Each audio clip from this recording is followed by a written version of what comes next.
Hello friends. आज हम CPC की सेक्शन 55 से सेक्शन 59 तक के बारे में डिस्कस करेंगे। इसका सेक्शन 59 कहता है अरेस्ट एंड डिटेंशन।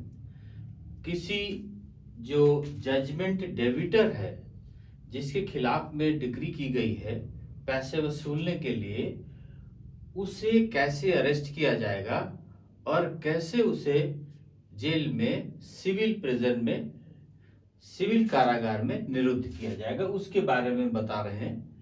सेक्शन इसके फर्स्ट पार्ट कहता है judgment debtor may be arrest in execution of decree at any hour and on any day and detention in civil prison. जो जजमेंट डेबिटर है जिसके खिलाफ में ऋण वसूली का वारंट जारी किया गया, डिग्री है, वो कभी भी किसी क्षण वो अरेस्ट किया जा सकता है और सिविल कारागार में निरुद्ध किया जा सकता। अब इसमें कहा कि लेकिन वह सूर्यास्त के बाद और सूर्योदय के पहले अरेस्ट नहीं किया जाएगा। और अगर उसने, और दूसरी बात कहा, अगर वो किसी घर में है और उस घर में वह कब्जे में है, जिस घर में वो पता चला कि इस घर में है, उसमें अगर कब्जे में है वो, तो कोई भी जो उसको अरेस्ट करने जा रहे हैं उसका दरवाजा नहीं तोड़ेंगे। कब तक? जब तक कि वो ये ना कह दे कि नहीं मैं अदा करने वाला हूं। अगर वो कहता है अदा नहीं करूंगा तब भी दरवाजा नहीं तोड़ेंगे। अगर किसी तरह से वो अंदर पहुंच गए और अंदर रूम में जहां पर वो मौजूद है और विश्वास कर लेते हैं कि इस कमरे के अंदर मौजूद है, तो कमरे के बाहर का दरवाजा, मतलब घर के बाहर का दरवाजा नहीं तोड़ सकते। लेकिन कमरे के अंदर पहुंचे, घर के अंदर पहुंचने पर अगर किसी कमरे में वो अपने को कैद किए हुए है और वहां पता चल जाता है कि इस कमरे में है, तो उसका दरवाजा तोड़ करके उसको हम अरेस्ट करा सकते हैं। ये बात इसमें कह दी गई। इसके बाद लेडीज अगर कब्जे में है, लेडीज के कब्जे में है और वो लेडीज क्या है, पर्दा नशी है, तो पहले जब अरेस्ट करने जो गए हैं उनको उस महिला को चेतावनी देना होगा कि आप घर के बाहर आ जाएं। जब वह घर के बाहर निकल आएगी, इतना समय देंगे, तभी उसमें प्रवेश करके जो जजमेंट डेबिटर है जिसके खिलाफ ऋण वसूली के लिए गए हैं उसे अरेस्ट करने के लिए, और तभी उसे अरेस्ट कर सकेंगे, अदरवाइज अरेस्ट नहीं करेंगे। इफ ऑर्डर ही पेड, अगर उसको पकड़ने के समय या पकड़ लिया है उसको या उसके पहले, अगर वो ऋण और जो खर्चे वसूली के हैं जो वारंट में लिखे गए हैं, अगर वो अदा कर देता है तो उसे तुरंत रिलीज करना पड़ेगा। ये बात इसके फर्स्ट पार्ट में कहेगी सेक्शन 55 के।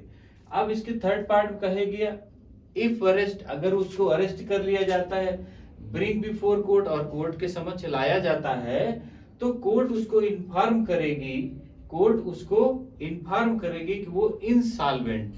कि वो इंसॉल्वेंट के लिए एप्लीकेशन दे, मतलब उसके पास अब कुछ देने के लिए रुपया पैसा नहीं बचा है। इस बात के लिए एक दावा पड़ता है कि वो जो है उसके पास सारा चीज खत्म हो गया, वो दे नहीं सकता इंसॉल्वेंट को। और वो अगर अप्लाई कर देता है इंसॉल्वेंट को, अगर वो अप्लाई कर देता है कोर्ट में और कोर्ट पाती है कि उसका जो कंप्लायंस है, जो उसका प्रोविजन है इंसॉल्वेंट का, वो उस प्रॉपर प्रोसेस में करने के लिए तैयार है और करने के लिए कर रहा है, तो कोर्ट उसे रिलीज कर देगी, कोर्ट उसको रिलीज कर देगी।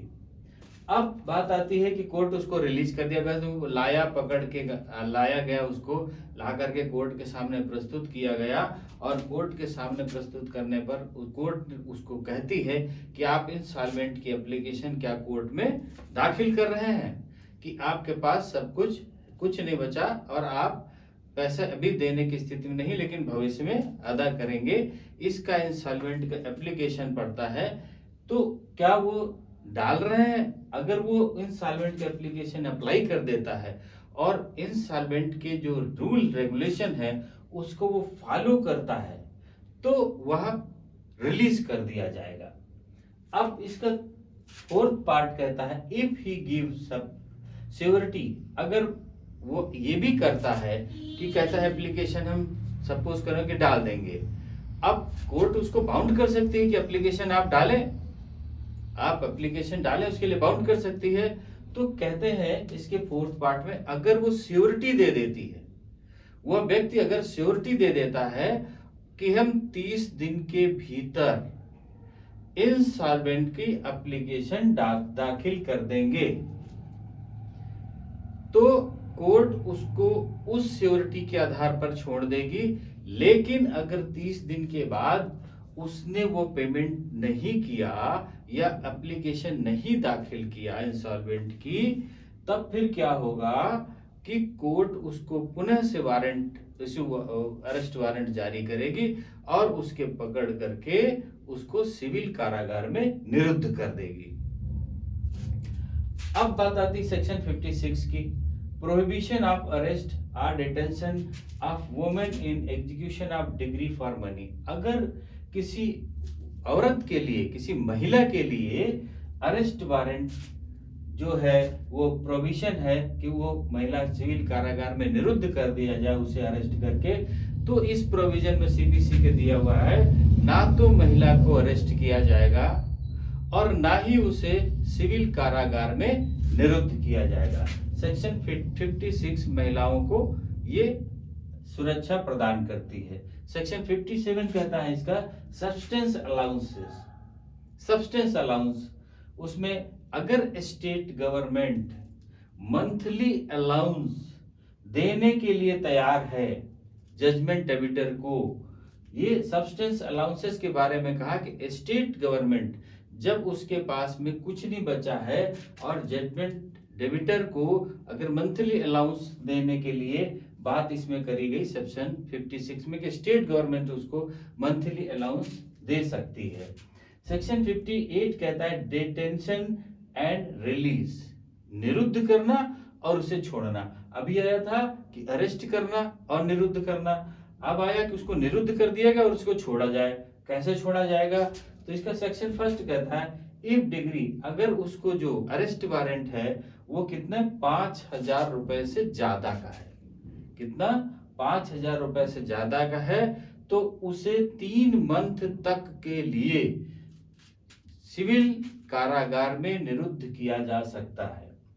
अब इसकी सेकंड बात आती है अगर 2,000 से 5,000 के बीच का उसको अरेस्ट वारंट है और वह पकड़ करके आता है तो उसे 6 सप्ताह तक के लिए सिविल कारागार में निरुद्ध किया जा सकता है। अब ये बात हो गई कि उसको तो निरुद्ध कर दिया गया, निरुद्ध कर ही में रिलीज। अब उसको रिलीज कैसे किया जाएगा? इफ ही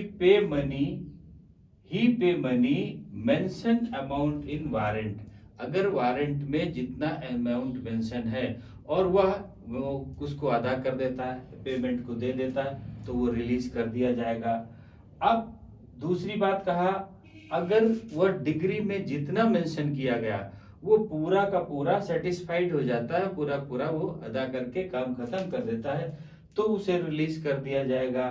अब कंप्लायंस रिक्वेस्ट, कंप्लेनेंट रिक्वेस्ट, अगर जिसने प्रार्थना पत्र दिया था, जिसके प्रार्थना पत्र के बेस पे उसे अरेस्ट किया जा रहा था, सिविल कारागार में निरुद्ध किया जा रहा था, अगर वो रिक्वेस्ट कर देता कि नहीं साहब इसे छोड़ दिया जाए, मैंने इसे माफ कर दिया, तो भी कोर्ट उसको रिलीज कर देगी।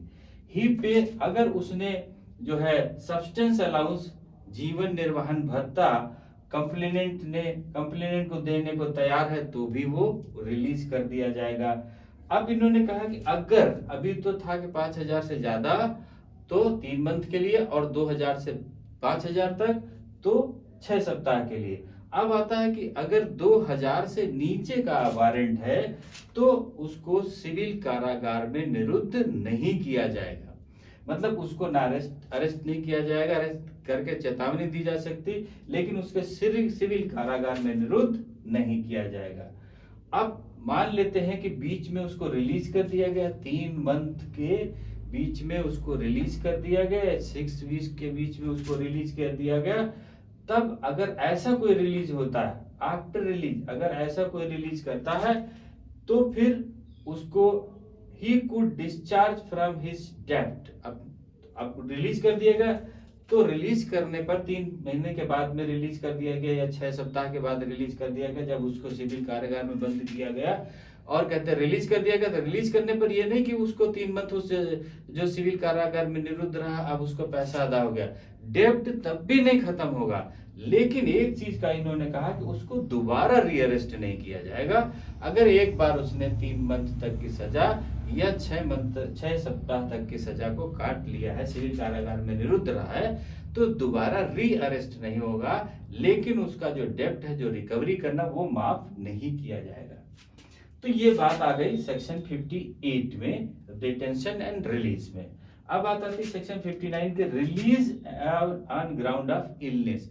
अगर कोई सीरियस बीमार है, जो कोई क्या है सीरियस बीमारी है उसके, तो उसका ग्राउंड होगा रिलीज किए जाने का। पहली बात कहते हैं if court release arrest warrant, अगर कोर्ट ने अरेस्ट वारंट रिलीज कर दिया और जो है और वह व्यक्ति जो जजमेंट डेबिटर है, जिसको ऋण है अदा करना है, वो सीरियस बीमार है, तो अरेस्ट नहीं किया जाएगा। उसका अरेस्ट वारंट जारी है लेकिन अरेस्ट करने जाते हैं तो पता चलता है कि वो सीरियस बीमार है, तो उसे अरेस्ट नहीं किया जाएगा। दूसरी बात कहा if arrest and sent to the civil prison, अगर उसको अरेस्ट कर लिया गया और सिविल कारागार में निरुद्ध कर दिया गया और तब पता चलता है कि वह क्रोनिक बीमारी से या वह सीरियस बीमार है, तो उसे रिलीज कर दिया जाएगा। भले 3 मंथ पूरे ना हुए हो या 6 सप्ताह पूरे ना हुए, फिर भी उसके रिलीज कर दिया जाएगा। अब इन्होंने कहा अरेस्ट और सिविल प्रिजन में डाल दिया गया, सिविल कारागार में निरुद्ध कर दिया गया, और स्टेट गवर्नमेंट को यह पावर है कि अगर उस व्यक्ति को जो निरुद्ध किया गया, वो अगर उसके पास में क्या है कि कोई ऐसी डिजीज है जो छुआछूत की बीमारी की है, अगर उसको ऐसी कोई डिजीज है या कार्टेजियस डिजीज है, तो उसे स्टेट गवर्नमेंट रिलीज कर सकती है। या हायर कोर्ट, या जिस कोर्ट के तहत वो सिविल प्रिजन में डाला गया, वो भी चाहे तो उसको इन्हीं ग्राउंड पर, कौन से ग्राउंड पर, कि जिसको इन्फेक्शियस बीमारी है या कार्टेजियस बीमारी है, जो छुआछूत के रोग हैं वो बीमारी है, या ऐसी कोई क्रोनिक बीमारी है जो ठीक नहीं हो सकती है, तो फिर हायर कोर्ट जो उसके जिसके सबऑर्डिनेट वो है, मान लेते लोअर में है तो डिस्ट्रिक्ट जज, हाई कोर्ट या उस जो कोर्ट में निरुद्ध है, वो दोनों कोर्टों को पावर है कि अगर उसको ऐसी बीमारी पता चलती है तो उसे सिविल प्रिजन से, सिविल कैद से उसे छोड़ दिया जाए। अब इसके बाद में आता है कि अगर उसको रीअरेस्ट, मान लेते हैं कि 3 महीने की कारागार के लिए वो निरुद्ध किया गया था और दूसरे महीने के एंड में उसको क्रोनिक बीमारी हो जाती है और 60 दिन में वो छोड़ दिया जाता है। अब कितने दिन बाकी रह गए? 30 डेज रह गए। तो उसको फिर से जब वो ठीक हो जाएगा, अरेस्ट वारंट जारी होगा और उसको री अरेस्ट किया जाएगा और 1 महीने के लिए फिर से उसको, क्योंकि 1 महीना रह गया था उसका, 1 महीना के लिए फिर से उसको सिविल कारागार में निरुद्ध किया जाएगा। ये सेक्शन 59 कहता है कि release on grounds of illness के ग्राउंड पर उसको कैसे बंद किया जाएगा। तो अभी सेक्शन 59 से सेक्शन 655 से सेक्शन 59 तक जो अरेस्ट कैसे किया जाएगा, उसको सिविल कारागार में कैसे निरुद्ध किया जाएगा, महिलाओं के लिए क्या होगा और अलाउंसेस के लिए क्या होगा, डिटेंशन रिलीज के लिए क्या होगा, रिलीज आप इलनेस के ग्राउंड पर कैसे उसको रिलीज करेंगे, इनकी बातें अब क्लियर हो गई होंगी। अब सेक्शन 60 से हम नेक्स्ट पार्ट में मिलेंगे। ओके, थैंक यू, जय हिंद।